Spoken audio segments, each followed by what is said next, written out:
So, Edward Snowden is telling you people that Osama bin Laden is alive and well in the Bahamas.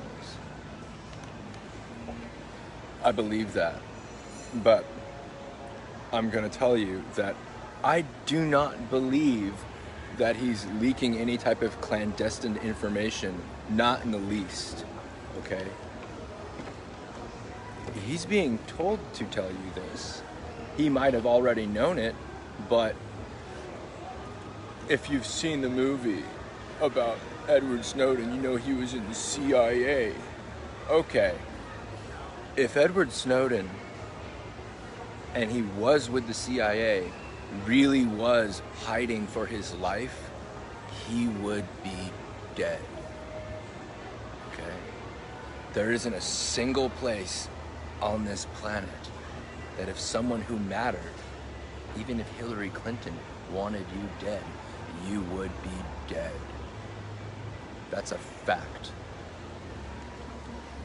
Now, Snowden became famous because he leaked to you that social media and Instagram and Facebook are all spying on you.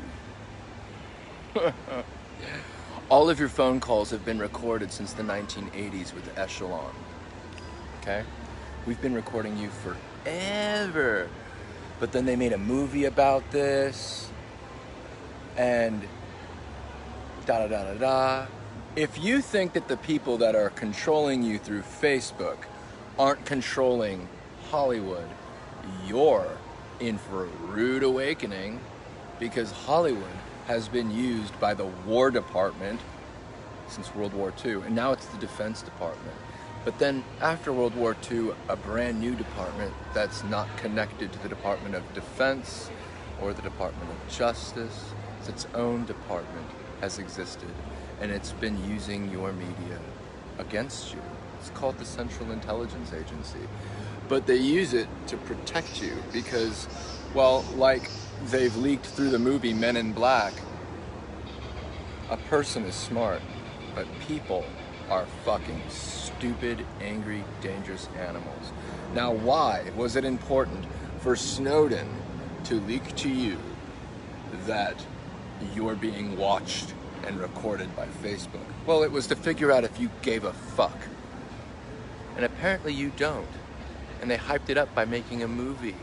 And now he's hiding in Russia and bouncing between Russia and Switzerland. No. He might actually think he's hiding, but I doubt it because, he knows exactly what he's doing. That whole story about him having to travel to Hong Kong to cover his ass was bullshit. But here's the thing. I'm telling you this, and I'm just connecting the dots of common sense. And you guys can't do anything. No one's gonna do anything to me, because regardless of what I tell you, those big, dark, private companies that operate through private companies and take out of the black budget, they don't give a fuck what you think. It doesn't matter what I tell you. See, that black budget, that dark black budget that those little private companies and institutions, defense contractors dip in, well, that black budget is made exclusively for them. It is. Now, I'm gonna tell you guys a secret. Bin Laden is definitely alive, all right? There's a bunch of guys on SEAL Team 6 that are arguing about who took the kill shot. Now, if you are a operator for SEAL Team 6, JTF2, even Delta, you know exactly who took what shot, where, at every time. And you never, ever, ever lie about who did what, because those guys are the absolute best at doing only exactly what they're told to do. That's why they have operations of matters that sensitive. But when you lie about an operation and tell them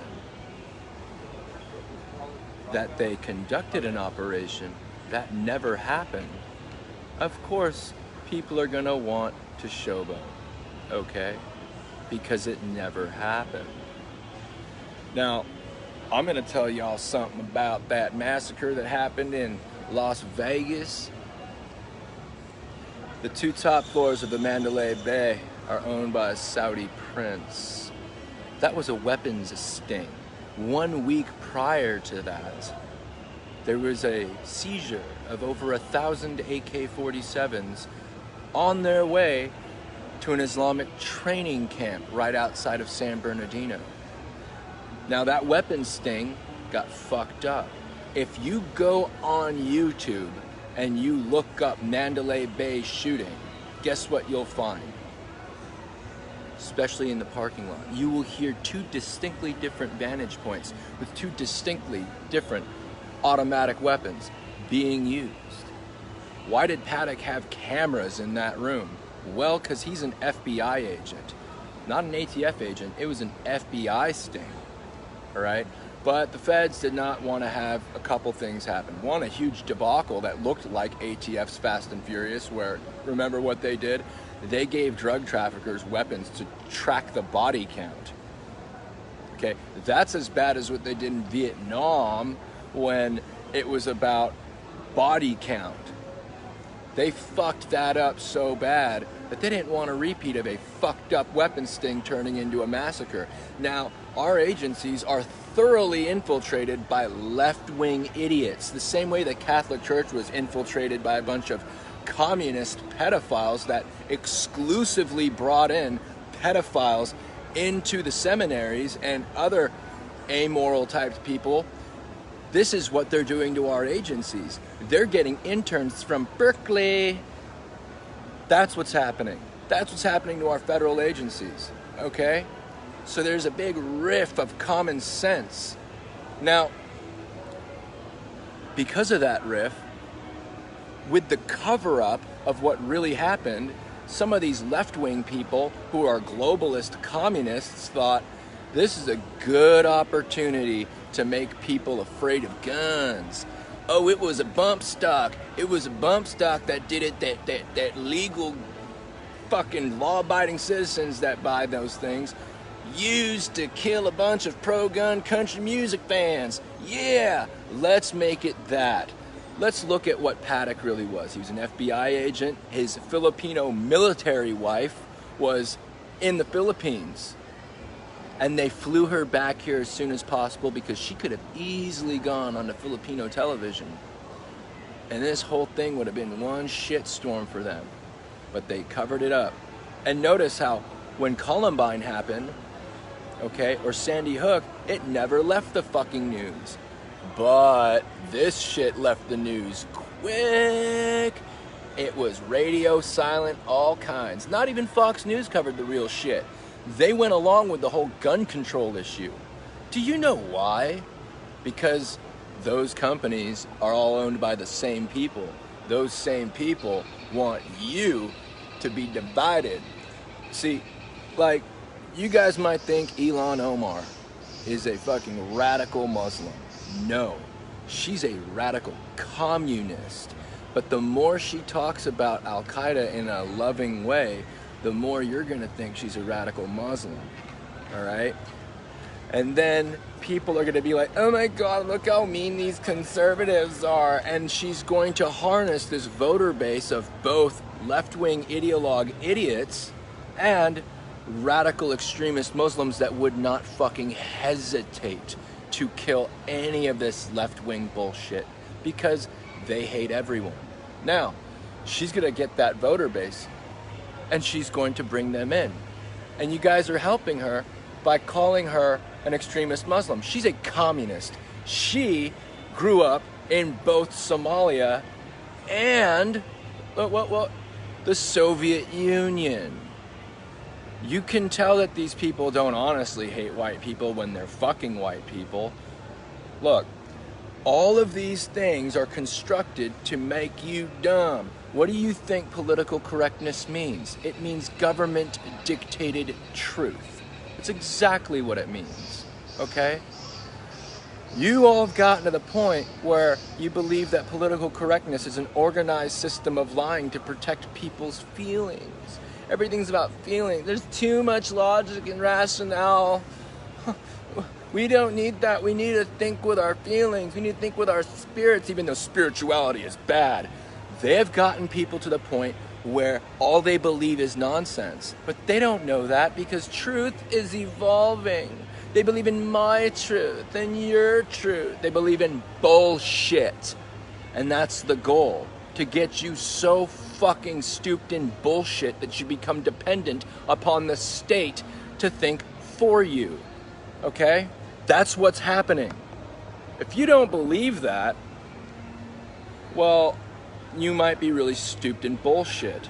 All right? Because now you guys think that free speech is a left-right issue, because free speech is about hate speech. Free speech encourages Nazis. Do any of you people even know any Nazis? Really?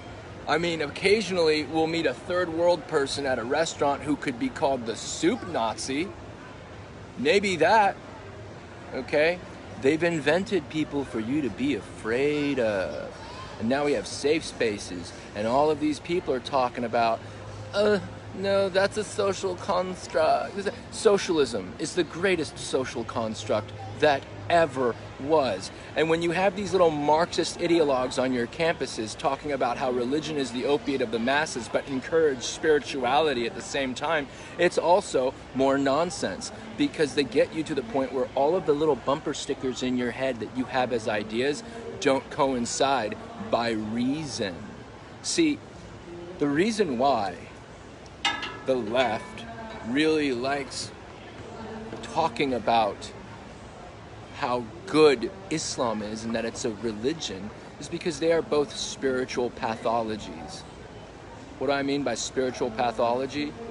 See, as human beings, we are inherently spiritual. We are spiritual beings having a human experience. So the need to sacrifice, the need to venerate, the need to worship, the need to recognize things as holy and sacred, that doesn't go away, it gets replaced, okay?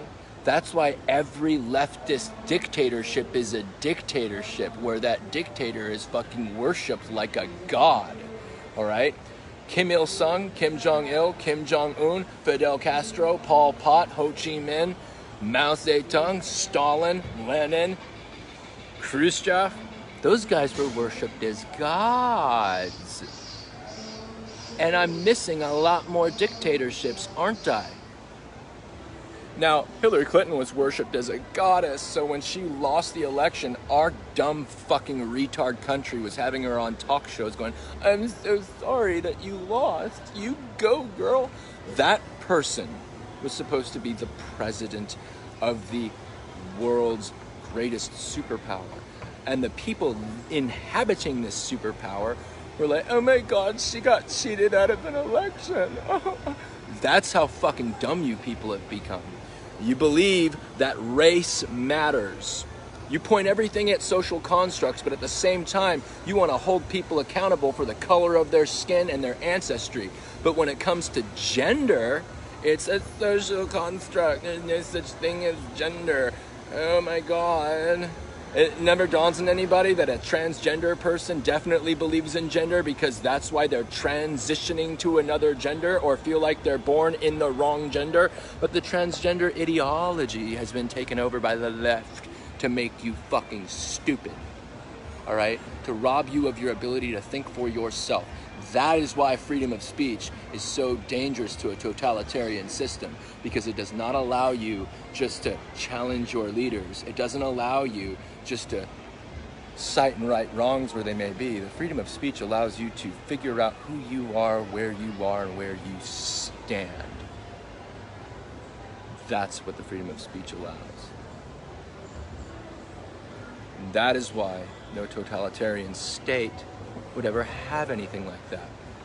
That is where political correctness comes from, because 2 + 2 does not equal 4 unless if the government says it does. That's an absolute fact. Now, your communist college professors will tell you that China's one-child policy is like an advanced thing. It is. No, it's not. It's not for an advanced society controlling the size of population. No. It's because when you remove brothers and sisters, you remove aunts and uncles, and when you remove those people, you remove family, and you remove the structure that passes down traditions and values and everything that contradicts the will of the state that thinks for you.